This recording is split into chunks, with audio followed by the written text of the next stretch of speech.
Welcome back. Okay, so today's explainer is diving right into the dark irony and, honestly, the intense psychological thrills of the Squashlight Saga. We are focusing squarely on chapters 14 and 15 today. We're stepping into this incredibly claustrophobic, incredibly tense showdown. It's one of those situations where ordinary people are facing completely extraordinary circumstances, and we see how a simple misunderstanding just rapidly spirals into a literal life or death situation. Let's get right into it. At the very core of these chapters is this brilliant, just masterfully executed piece of dramatic irony. Because think about it, we, the audience, know exactly what happened to the town scamp Wat Woghalter, right? We know he was dragged into a bog by magical pumpkin vines and literally transformed into a glowing, living squash. But Judge Jackson Knott, oh man, he doesn't have a clue. He actually believes he's stepping into a jail cell to confront a coven of bloodthirsty, murderous witches who have done away with a child. He's walking into a massive supernatural crisis, completely 100% blind. And this just brilliantly illustrates the clash of motivations we've got going on here. On the one hand, you have Judge Knott's initial expectation. His term is ending, the townsfolk are getting restless, and he literally just wants a minor emergency. You know, something he can easily fix to pacify the masses and secure his re-election. He wants a show. But on the other hand, the grim reality is rapidly unfolding. The town is in an absolute sheer panic over a missing child, and the three women they've accused are our spent hens, Toshia, Carol Bell, and Old Lady King. And of course, we know they've just magically teleported back from a dream realm. So as the judge approaches the jailhouse to interrogate these women, he makes a highly symbolic choice. He actually leaves his official wig at home. Now remember, in this era, the wig is the ultimate symbol of a judge's authority. It's his control, his separation from the common folk. By intentionally leaving it behind, he is physically and really psychologically stripping away his own armor. He walks into that gloomy, makeshift jailhouse totally vulnerable and entirely unprepared for the sheer madness that's waiting for him inside. The tension really starts to build here, as the environment perfectly mirrors the judge's descent into total powerlessness. First, he enters this dim, shadowy building. Then, you notice even the local constable is on edge. The guy is nervously fumbling with the heavy iron keys, clearly terrified of whatever is locked in that cell. And finally, the ultimate indignity. Judge Knott, a man completely used to sitting high up on a bench, is forced to sit on a low, makeshift milking stool right in the dirt just to look at the prisoners. His authority is literally lowered. So the crucial point here is what he actually sees when he peers through those bars. We know these women just survived a chaotic interdimensional trip and, well, a literal explosion. But listen to the sensory details the text gives us.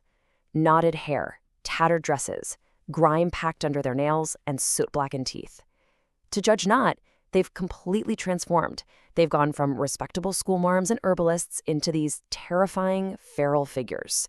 And honestly, the worst part? They are just staring back at him, smiling.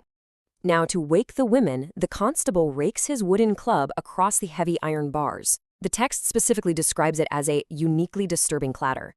It's this jarring, violent auditory detail that jolts both the judge and us, the readers, right into the confrontation.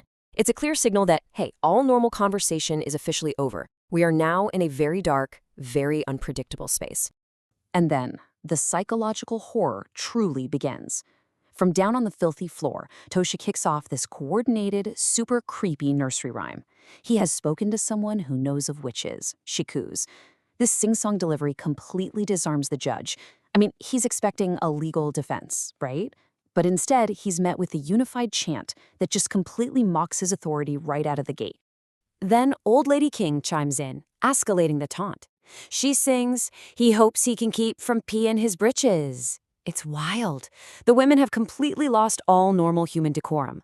But remember, they are still reeling from the hysterical magic of the bog and that intense dream realm escape. Their minds are completely frayed. And frankly, they find this terrified, wigless judge sitting on a little dirt floor milking stool absolutely hilarious. Finally, Carol Bell delivers the terrifying conclusion to the rhyme.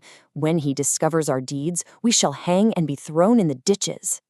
They are literally singing about their own execution.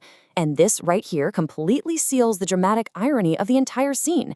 They think they're joking about how absurd the situation is. But the judge? He hears a defiant, totally remorseless confession from a coven of unholy witches who know exactly what their fate will be. Right after the rhyme, the women completely lose it. They're just flailing on the floor in convulsions of laughter. But then, almost instantly, a switch flips. They abruptly stop laughing, return to the bars, and just stare dead-eyed right through the judge. It's chilling. This juxtaposition, going from maniacal chaos to absolute cold silence, is what finally breaks his resolve. It's a classic horror trope, and it's executed so perfectly here to show us how his logical, political brain just cannot process this supernatural behavior. So, as we cross into chapter 15, the desperate judge makes one last play to regain control. He finally asks the pivotal question: did they actually harm the boy? He practically begs them to tell him they wouldn't practice dark arts against a child. This is his final, desperate attempt to find a mundane, rational explanation so he can just throw them in the stocks and go home. And this moment really exposes the utter fragility of his political power when he's faced with the terrifying unknown. But, oh man, listen to how their so-called confession actually plays out. Carol Bell says she'd never do that again. Toshia notes it was unpleasant, and King just bellows that Wattwoghalder is regretting it the most. Now again, we know they are talking about the accidental pumpkin spell and getting blown up into quicksand. It is the literal truth. But put yourself in the shoes of the terrified judge. To him, this sounds exactly like they are describing a cold-blooded ritual sacrifice where a boy was tortured. It's a massive, massive miscommunication. What's truly fascinating here is how the text uses in-world lore to explain the judge's reaction. He suddenly remembers this concept called the Curse of the Fates.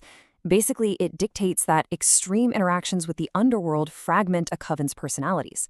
So in his mind, Toshia is the maiden lost in the past, King is the matron wandering the present, and Carol Bell is the one seeing their dark future.